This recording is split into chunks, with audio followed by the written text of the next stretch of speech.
All right, we good? Yeah. All the cameras moving? I hope.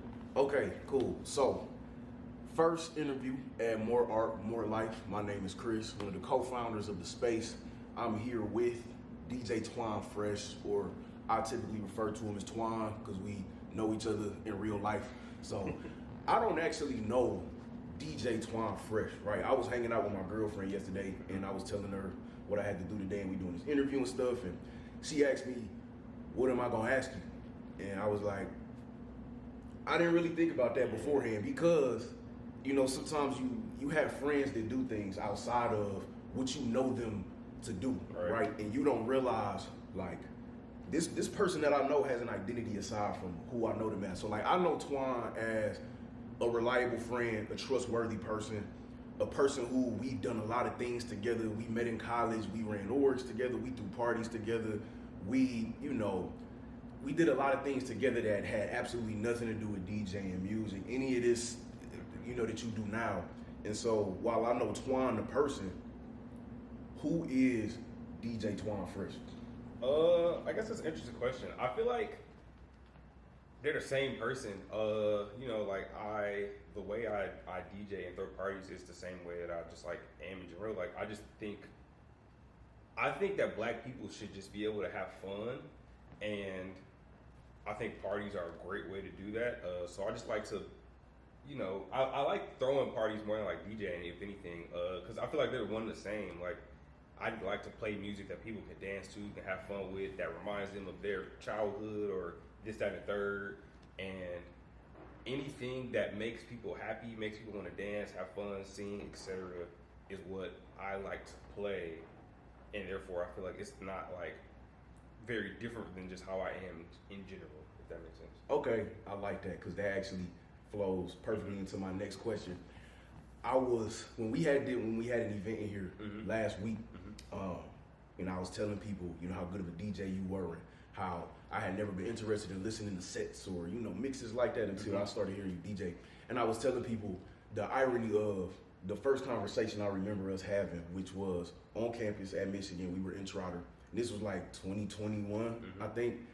And me and some guys, we were at a table and we was just chilling, talking about music. We were talking about Rio the Young OG, right? Flint rapper for anybody who doesn't know. And this is like prime Rio. And we just talking about some song he came out with. And you walked in and you heard us talking about whatever the song was, and it was real popular. And you were like, what is that? Like on some rage baiting type stuff.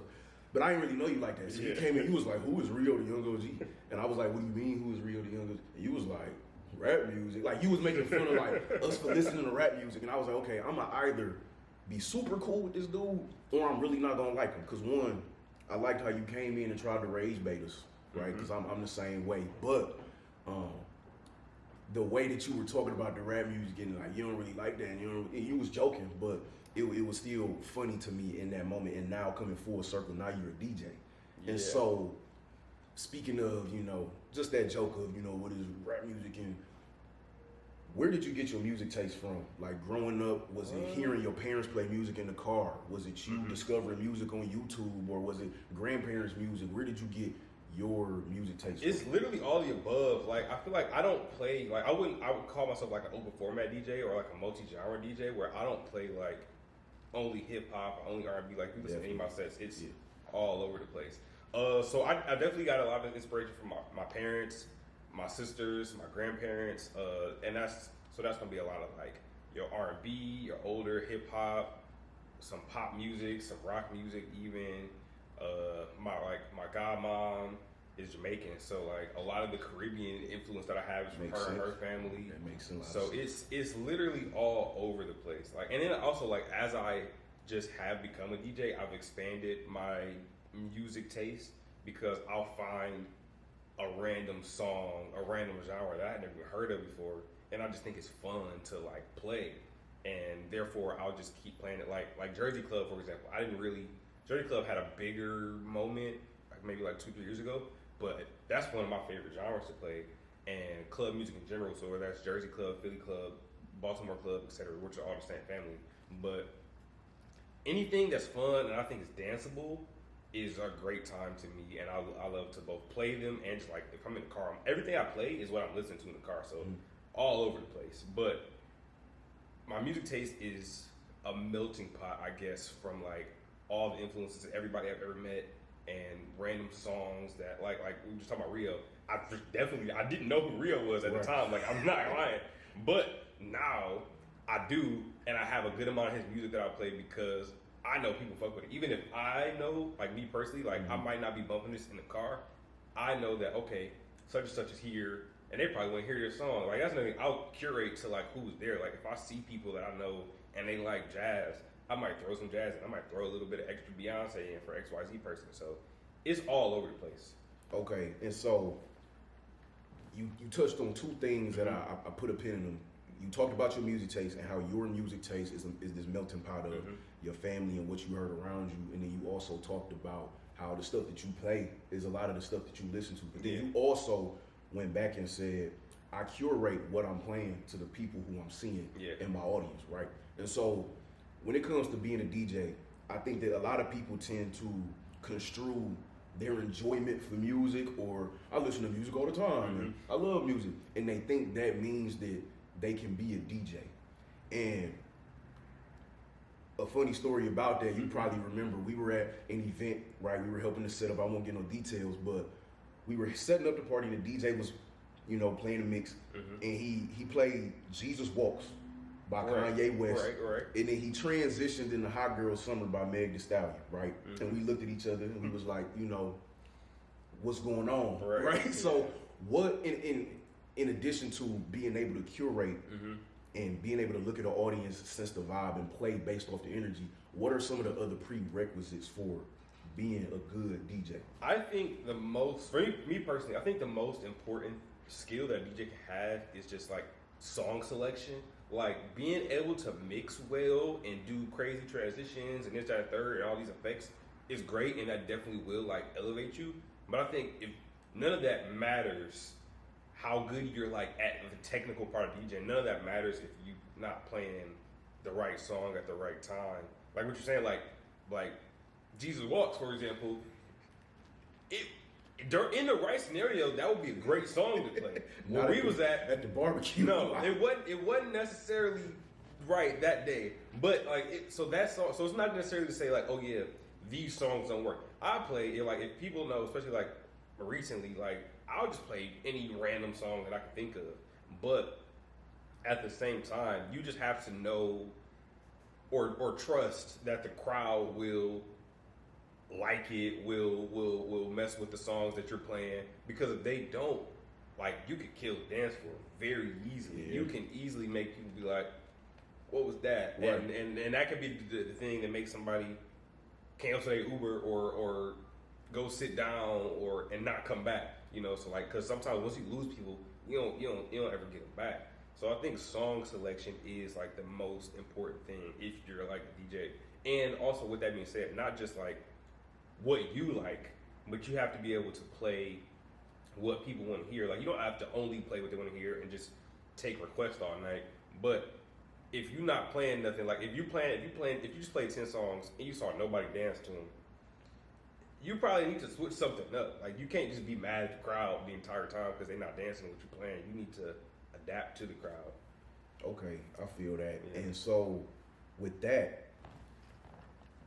how did you realize that you had an ear for not just like a good taste in music or how much you enjoy music, but you had an ear to be able to play to the crowd? Like, you know, like I would say, based on what people have told me, like I'm someone who has good music taste, but I also know I'm not the person you give the aux to in the car. Or I'm not the person when, you know, it's an event going on, you can't tell me to make the playlist because I don't have the ear to curate to a crowd. So was it like a moment when, you know, you were given an aux or somebody said, hey, Twane, make this playlist, and you just, you realized you had this ability, or, you know, what was it that made you realize you could be a DJ? I'm not gonna lie, I think it was just like, I started DJing just as a hobby, just like for fun. Like I didn't start with the ambition of being like, oh yeah, I'm gonna throw a party and do this and the third. Like, you know, like you said, we had already been throwing parties, and I had no interest in being a DJ. I was interested in the music and stuff, so I guess you could say, like, around then, like, I was the person that was, like, making the playlist for the events and things of that nature, and people would be like, hey, can you make this playlist? Can you hop on the aux, XYZ? And, like, now, the designated aux person, which I don't want that job no more. But I think it's, for me at least, it was no like one moment until like I had already, because I had been DJing for maybe 6 months to a year without like anybody knowing outside like my girlfriend, and I started throwing these like smaller like parties in my apartment with just 10, 15 friends, just so I could get used to DJing to a crowd and trying to play what they wanted to hear before I ever thought I had the ability and the confidence to be like, all right, I can do a party now. So I was just slowly working and like conditioning myself to plan for a crowd and get it. So I don't think I just had that skill. I think that's something I had to learn that I'm just now confident in, because when I first started DJing, I was playing, like I was talking to somebody about this yesterday. What I would do is, if I was DJing a 4-hour party, I would like sequence out the whole 4 hours in Serato, like the DJ software, and like hope that would work. It didn't get until like a little bit later, I got more confident in myself that I would be like, okay, I don't need to literally plan 200 songs in a row, and I can just play on the fly, and that way I can, that way I can take requests or move with the crowd what they want to play. Because if I was just sequencing the whole party and they didn't like it, I didn't know what to do. Right. That was I had everything written down basically, and if that didn't work, I was cooked. So okay. I think it's not something that I just knew that I could do. I had to learn that skill as I went. And so in learning, and now I would say you're a great DJ. You probably, a little bit more humble. You probably say, oh, I'm okay, but I think you're a great DJ, and a lot of other people say the same thing. Yeah.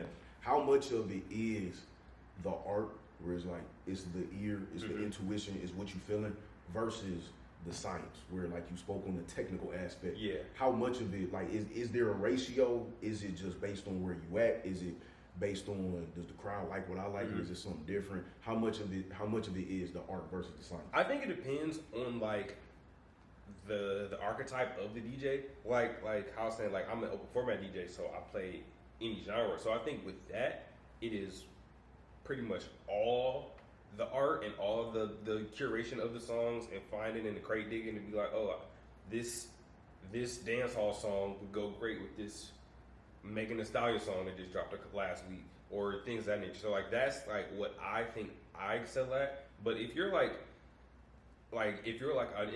just doing like a specific genre, for example, like if you're like a house DJ or a techno DJ, the art and the curation still matter, but I think it matters, the technical skills and the transitions and everything matters more, because if you're playing an hour of the same genre relative the same BPM and speed and everything, you have to do more technically to like keep the crowd with you and keep them on their toes, versus where I can just like drop a Selena track that nobody was expecting to hear, and it might create like the same effect and the same wow factor, instead of me doing some like crazy transition, which I do sometimes, but I focus more on the songs than like the actual technical aspects of it.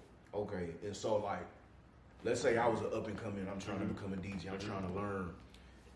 If I was to say, okay, DJ Twane Fresh, give me just like a list, 5 to 10 things that define a good DJ versus a bad one. Like what is it that makes that DJ like, oh, he went crazy, I gotta go listen to him again? Yeah. Does he make mixes and put them on YouTube and SoundCloud, versus the DJ where it's like, that was trash, like I don't know what he was playing. Yeah. Like I left the party early because I couldn't catch a groove. Yeah. What are some things that define those types well, of like I said, I think most important is the song selection, but right behind that would be like the transitions. And I know I've been saying that like you don't have to be like so good at transitions, doing all this other stuff, but you also can't be like bad at it, if that makes sense. Like if you're playing a song and then you just have another song come in that's not the same BPM, and you got vocals on top of vocals and everything is clashing and you didn't take the bass out or something like that, it's going to sound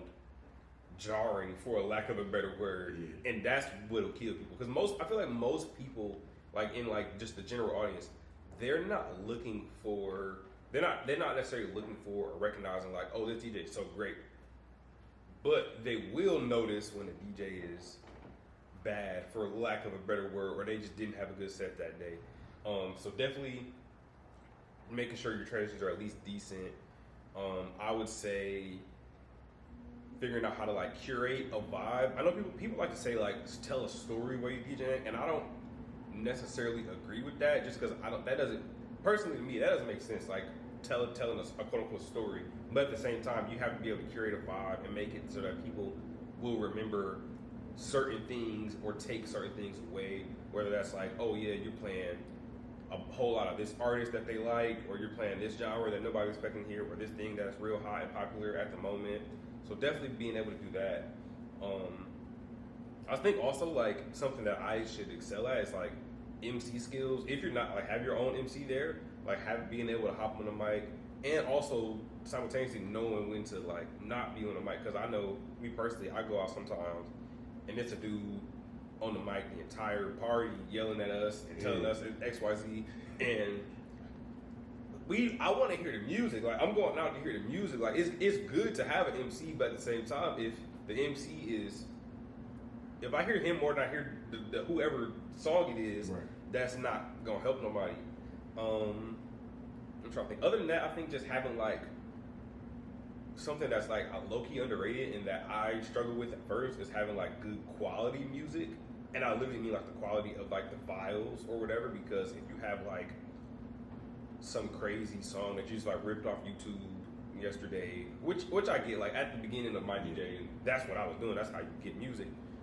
But that don't sound good when you like playing on like bigger speakers and then on sound system. It just doesn't sound good. And you can hear like the distortion and it's real quiet all of a sudden and the next song is real loud because they're not level. So I think just things like that, like I would have to sit down to think of like a list of 10 things that I think make a good DJ, or if I were telling somebody to start DJing, you should do these 10 things right now first, but whatever those 4 or 5 are, I think are good things to keep in mind at the very beginning of this. Okay. So I want to make a small shift from the DJing itself to you and your DJing journey. So when it comes to your DJing, your style, your music choices, you know, artists have ways of looking at different mediums and drawing inspiration from those mediums into what they do. So like, you know, you listen to Vince Staples, he'll say he watches a lot of movies and he draws a lot of inspiration to make music from movies. Or, you know, a director can read a book or read some books and feel inspired to make a movie based on some books. Are there, as a DJ, are there any just music artists or writers, painters, just any sort of, you know, artists who maybe aren't particularly DJs, but they just make art that influence the way that you see your DJing and the way that you hear it? I would say, I think a big thing that inspires me is like movies and like arts in general, like visuals definitely impact me. Like for example, like one movie that I feel like impacts my DJing life, like The Wiz, for example, because it's so vibrant. Obviously, it's a musical, so that definitely helps. But it's so vibrant, and there's so many different settings and themes and moods within just that movie. For example, that's like, oh, I want to recreate this scene, or I want to encapsulate this part of the movie. And same thing, like I love a good album. Like I was talking to Kayla Tate the last time we were here. Another one of our co-founders, by the way. Yeah, about I don't know if you remember like the Renaissance party we threw, like Beyonce's Renaissance, and like that album, for example, definitely is very impactful. One, because I just love Beyonce, and we'll play songs from that album, whether it's an edit or remix or just the song itself. But like that album and that concert really was very eye-opening for me in terms of like a blueprint almost for how to put on a good performance visually and just like with the audio, like sonically, like the transitions between the songs, the interludes, and the acapellas, and this, that, and third. Like that album run, including the concert, was very impactful for like what I think a good performance should look like. Okay, and so when you talk about Beyonce's Renaissance, and you brought up the sequencing of the songs and the transitions, and you talked about the album, even just from listening, it's in audio performance. Yeah. How much has DJing changed the way that you listen to music? Because you got people that we got people that listen to music 24 hours a day, sleep with music on, they playing music all while they do everything. But what's the difference between just passively hearing music versus listening to music, and how has your listening to music changed as a DJ? It's changed a lot. Like for one, like I don't even listen to music as much as I used to. Like if I'm in a car, I'm listening to a podcast before I'm cutting on a playlist or something like that.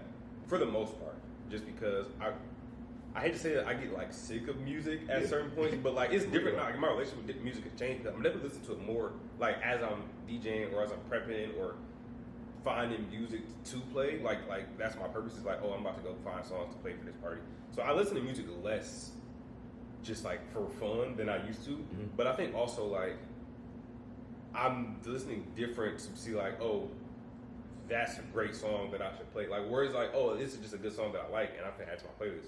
I hear a song now that even though it might not make my personal playlist or my rotation, I'm like, this would go up, this would be a banger, or I think people like this a lot. And I'm also like trying to like I know like you mentioned earlier again, like there was a moment in time where I didn't listen to hip hop and I wasn't listening to any music that came out after like 2010. But now I feel like I have to. I feel like I have to like stay on top of like new music that's dropping, or going back in that time where I was listening to new music and relearning the songs that people like or that I like that I think would be cool to play and have fun with. Even if I don't even play them, like it's songs that I have downloaded that I've never played and I probably never will play. But I think that's just part of the journey of being like, okay, I need these songs, I need this artist just in case. Yeah. Or just because I think like it's some songs like the beat is crazy, the production's crazy. So we're now like I would just listen to that song, I'm going through and looking like who produced this and what else did they make? That way I can have more of their music and dive deeper into their bag. And so with that, when it comes to DJing, you got to sequence songs based on the audience. Yeah.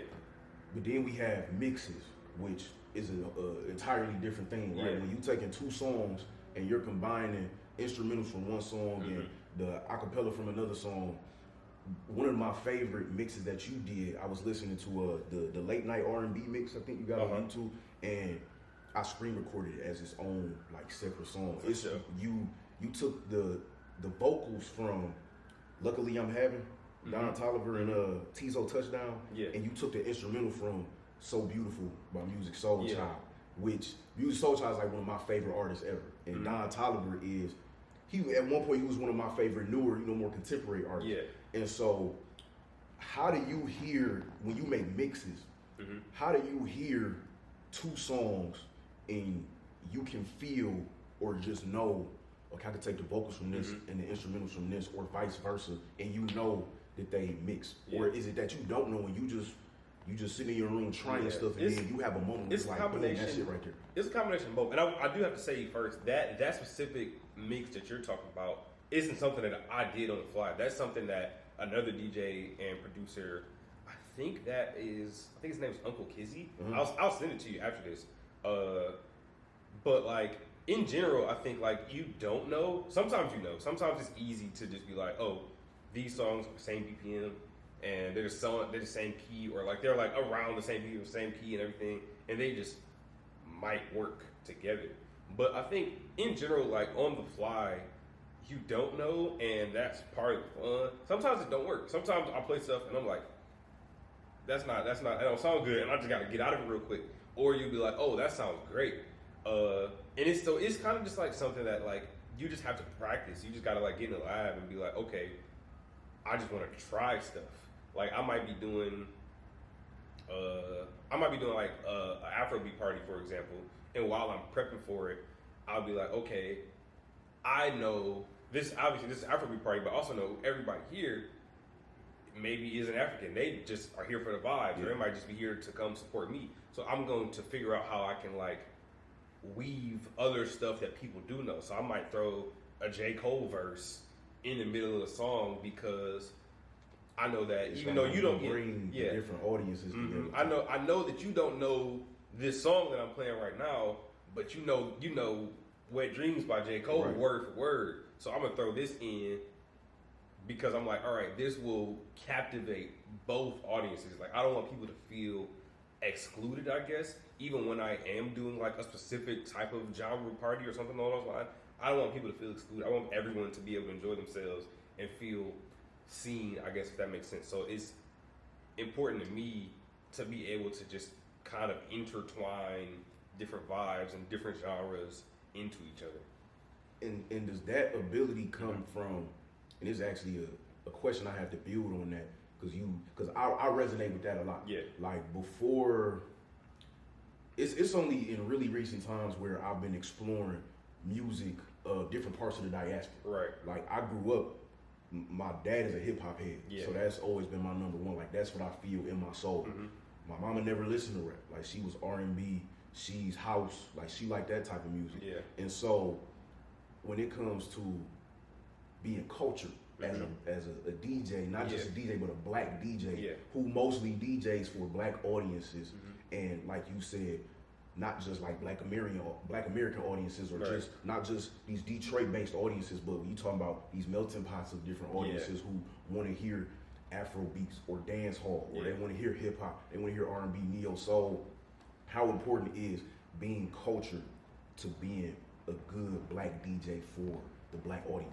I think it's extremely important. I think that's one of the things that I do excel at as a DJ is being able to like interweave all the cultures and like the entire diaspora. And even like when I say the diaspora, I don't like, obviously we're talking about like other countries and stuff, but I also think it's important to be able to like just do like other regions of like the country, because like for example, like I don't know, I might like my dad likes go-go music that's very like DMV based, so I might be able to just throw some of that in because it might be somebody from DC at the party, or it might be like, you know, people from Chicago, so I might play more like jittin' and juke music versus what I'm just playing. Like I don't want to just play, like obviously growing up in Detroit, I don't want to just play Detroit hip hop and rap and things of that nature. Like obviously we throwing some of that in there, but that can't be the whole party because not everybody likes it or knows it or can vibe with it. And not like it might sound crazy, but everybody doesn't know First Day Out, for example. Right. So you have to be able to play stuff for a little bit. You got to throw something in there for everybody. Whether that's like I said, whether that's a soca song or some like I'm piano song. That way it's something that everybody can vibe to. And the more I'm able to like intertwine them, I feel like the better it is for everybody. Like, cause then you can go home. Like I remember I played a certain song at a party, and the next day somebody texted me and was like, I cried when you played that song. I haven't heard that song since I was a kid. I didn't know, like nobody's ever played like this. Cause this was just like a regular, it wasn't like a certain genre party or anything like that. It's just a regular party. It was homecoming actually, I think. And they were just like, I wasn't expecting anybody to play that. I wasn't expecting to hear that when I left the house today. But you played it anyway. So I was just like, I think like moments like that are the reason that I think it's so important to be able to intertwine all these different genres and everything. And I think also like I know you mentioned like house. I think also being able to play house and techno, which are black genres. A lot of people tend to disregard that now, but those are black genres. Those were started in techno, started in Detroit, house started in Chicago. So things of that nature, like also being able to play those and like reclaim them. Even if that mean I gotta throw a Ray Shrimmer verse on it, I will. But I think being able to reclaim those are also like important. It seemed like a foundation of being a good black DJ that we didn't really touch on was the educational aspect of it. Like you bring up the history of these different black subgenres, like you talk about go-go being a DMV thing. You talk about like ghetto tech, ghetto house being a Chicago, Detroit thing, or you know if you talking about New Orleans, Louisiana, like they got bounce. You know how much of being a good black DJ for black people is educating yourself, the history, having to read and having to watch documentaries and learn, so that you can, like you said, pull on those emotional heartstrings. Like you said, a girl cried because you played a certain song, that doesn't just happen because you know it's luck of the draw. It's like how much of that was educating yourself on the different subgenres of black music. I think that's a big part of it, and that's something that's an aspect that I don't think has anything to do with me just being a DJ. It's just like I just am a music nerd in general and have always been, which I guess is part of the reason I started DJing. But like it is really beneficial to understand the context. That way, like you can know.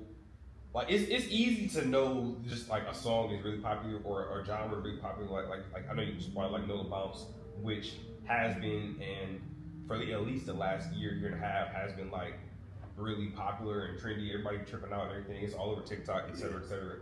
But having like more information and context makes it easier to like, okay, what goes with this? What's the next variation of this? And like know more than just the two songs that's popular on TikTok right now, but be able to go deeper into the bag and play what people have never heard that they needed to hear or like haven't heard since they was 5 years old and forgot existed and stuff like that. So I think having that context to know these songs were important and this song was created because of that song, like even just about like this is the sample for that song, so you can play the sample first and then you can play the original and that and go back and forth between stuff like that. So I think having that type of context is really important, just as like a music enjoyer, especially like as a DJ because you are trying to curate these events and parties for people, but just as a music work, but just like a little fun, like this or that type of thing. Okay. Marvin Gaye or Stevie Wonder? Stevie Wonder. Why? I think Stevie Wonder is in my top 3 artists all time. Okay. Stevie, Prince, and Michael Jackson. I change the order every day, but it's them 3. I think like I love Marvin Gaye. I think Marvin Gaye is a very soulful artist, and I think you know with his untimely passing, I might be having a different conversation if he would have been able to have a very long career and make way more music. But with that being said, the way that Stevie Wonder is able to also piece together a bunch of genres like Audiofiles, we doing Hot in July. You know, that album, there's funk, there's reggae, there's country, and this is in 1980. So I think like him being able to piece together all these different genres and just like as a vocalist and as an instrumentalist, there's songs he's playing the drums, the piano, the organ, the harmonica, obviously. He's playing every instrument. So I think like that ability and that consistency over, because his career, like, you know, he started when he was like literally a little kid, little Stevie Wonder before anything else. Yeah. And his ability to be able to perform and evolve year after year. You know, he hasn't put out any new music since like early 2000s, but like I was able to see him when he came to Little Caesars Arena last year, and I was able to go see him live, which was crazy. But like he's still able to like perform and produce great performances 50, 60, 70 years since he started his career. So I think like obviously like I love Marvin Gaye, but it's no question it has to be Stevie Wonder. Okay, so we picking Stevie Wonder over Marvin Gaye. My next one, you already brought it up, Michael Jackson or Prince? That's hard. I think I gotta go MJ. MJ has always been my favorite artist. Like since I was little, you can ask my family. I was doing like Michael Jackson performances when I was a little kid. I got the jackets and all that stuff. So I love Prince. I have a great respect in a similar vein to Stevie because at him as a musician is crazy. He put out I don't know how many albums, but so much music and so much genre bending and this, that, and third, and the similar fashion as Stevie, playing all the instruments on the entire album and doing all this type of thing and reinvented himself so many times. But I personally think Michael Jackson is the greatest artist ever. I think Thriller is the greatest album ever, and I just don't think there's anybody I could put over MJ. Okay. So we got Michael Jackson over Prince.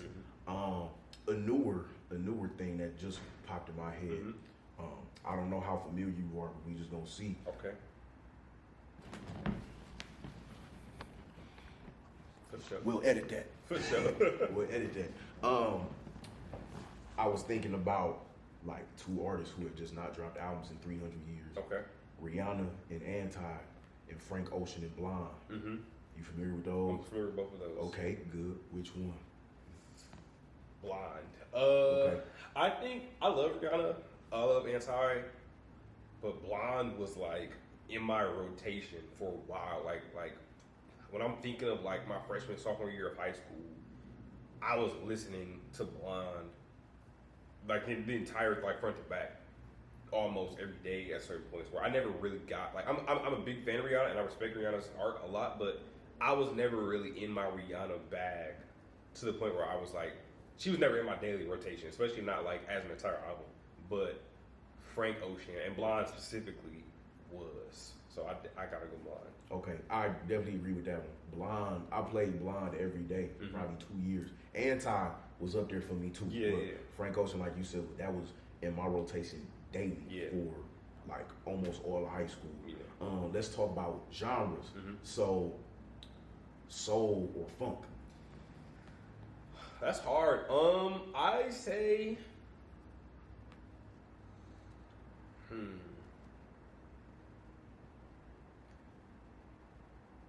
I think I'm gonna have to go soul. I love funk. Especially like we talk about like somebody like a Prince or Stevie Wonder or like Earth, Wind and Fire, for example, or a Marvin Gaye. But I think soul like I in my heart like R&B and all of the things that make R&B is my favorite genre. That's what I like my daily rotation. That's what I'm listening to. So I think soul being in that family and hearing the vocals and the crooning and everything like that, that is what I enjoy most. Like not necessarily as a DJ, like when I'm playing, but like if I'm in the car just vibing, if I'm cleaning up or something and I just have to put on some music, that's where I'm going. So I'm gonna have to say soul. Okay, and then I don't disagree, but mine changes depending on the day. That's fair. I'm from Detroit. I skate. I love skating the funk music. Yeah. Like turn on some funkadelics. Like turn on some D Brown. Like I love skating the funk music, but I love soul. Like if I'm in the car, I want to play soul. If I'm on the rink, I want to listen to funk. That's real.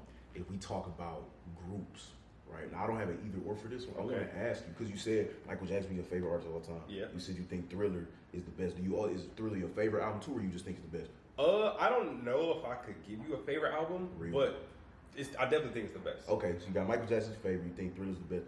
Who would you say is your favorite group of all time, of any genre? That's hard. I don't know. It's so many. Like especially if you talk about any genre, it's so many. Like I love like the Jacksons, for example. Earth, Wind and Fire is amazing. I don't know. Like I love like Jodeci, Drew Hill, a lot of those '90s R&B groups. Destiny's Child is up there. Basically, I don't think I'm about to give you an answer, but it's so many groups, especially of all genres. Like I love Migos. That was one of my favorite rap groups. I love like Ray Shrimmer. It's a duo, but still Daft Punk, which is more techno house, but that like Daft Punk has an extreme amount of like impact and influence on me as a DJ and like how I like to meld songs together. So I don't have one answer to like what I think the best group is, but there's just too many for me to choose from. Feel that. I know from my perspective, when I hear groups, I think of rap. So like I'm cycling through Wu-Tang, and I'm cycling through Goody Boys, and I'm cycling through, like ASAP Mob. Yeah, and then you brought up like I'm thinking now like Gap Band, Isley Brothers, like the stuff that my granny used to love to listen to when it comes to the groups. And so that's real. There really is no answer on the fly. What's some of the stuff you listening to right now? I know you said you listen to music a lot less, which I feel that because I agree. Yeah. My music listening has become less about volume and more about the intent or the inspiration. Are there any newer artists, or is there any old music that you listening to a lot more? Like what are you listening to right now? Right now, it's It's all over the place. I'm really in like I've been getting a lot of techno a lot recently. So like a lot of techno has been in my brain.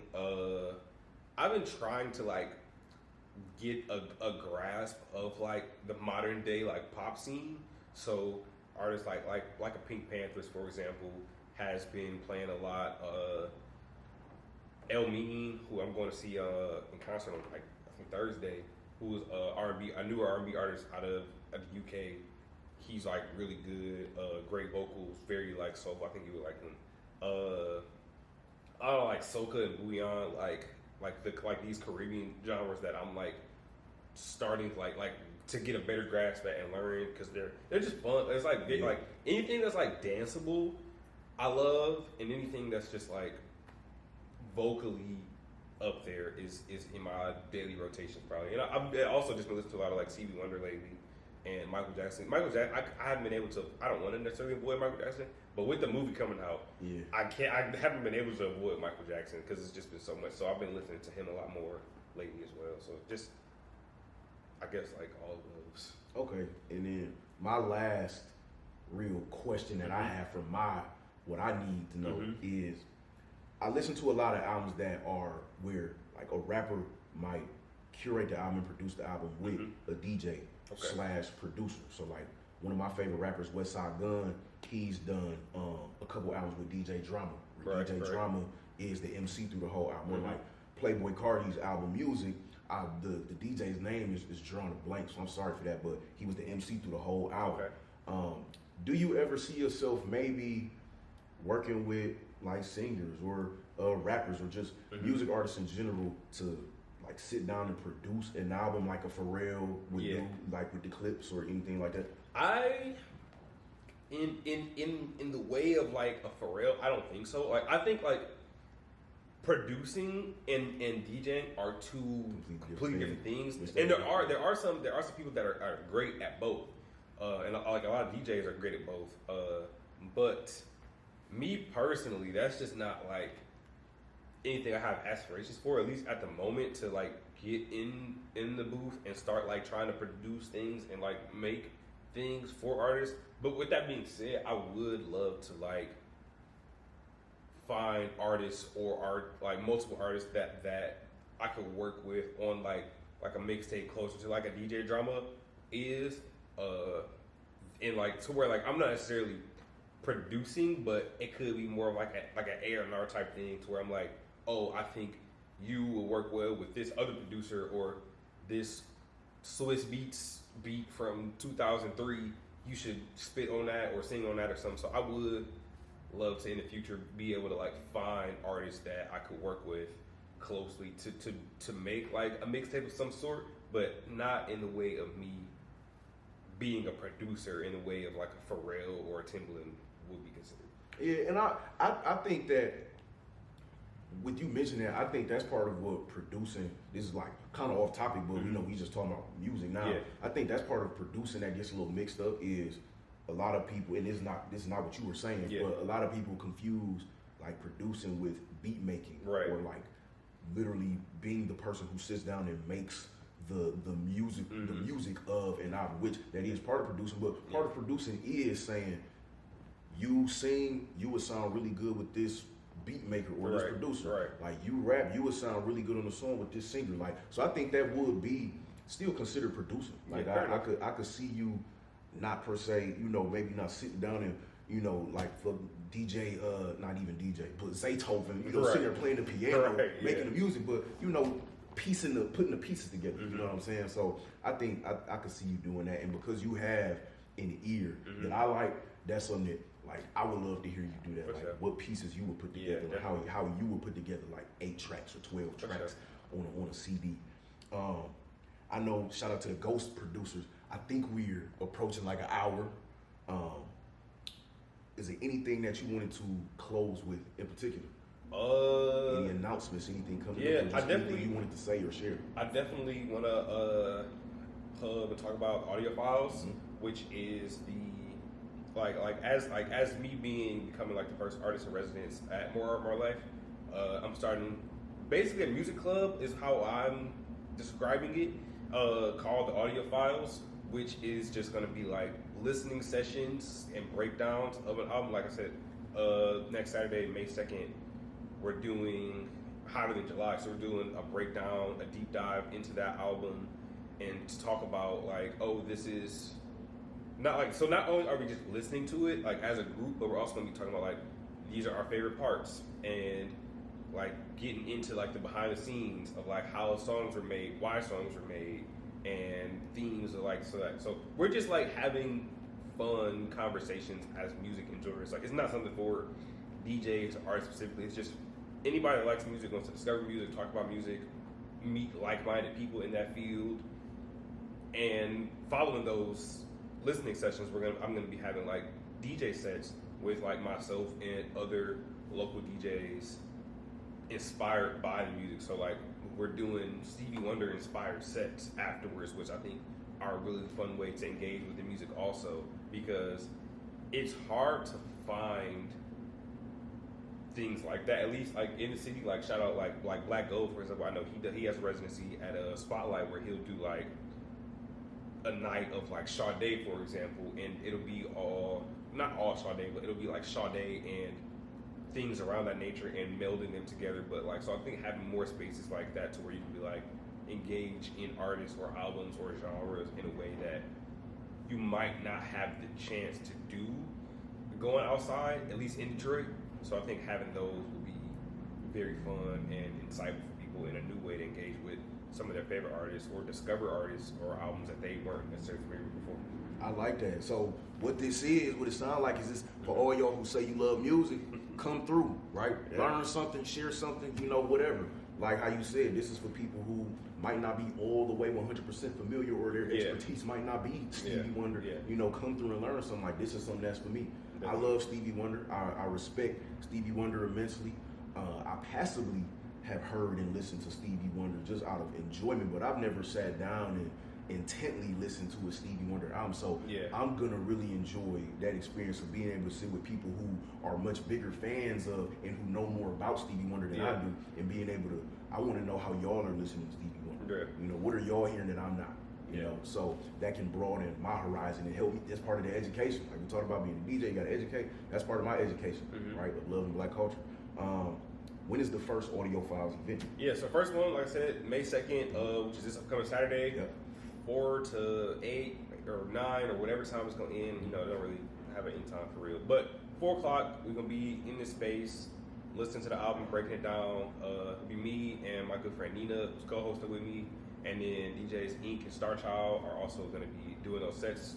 So it'll be a great time. It'll be a really fun time, I think. And like, if for whatever reason you don't want to hear Hotter Than July or Stevie Wonder specifically, we're going to be doing these for a minute.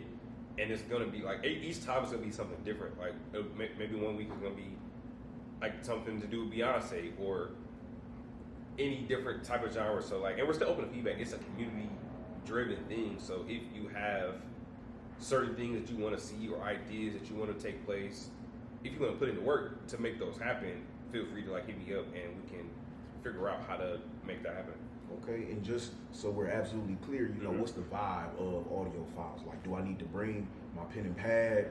Do I, need to bring my Sennheisers, or can I just come in my sweatpants and we listen and we ready to just chop it up and learn something? Yeah, it's no real thing necessary. Just come as you are. Obviously, if you want to bring your pen and pad to write stuff down, feel free.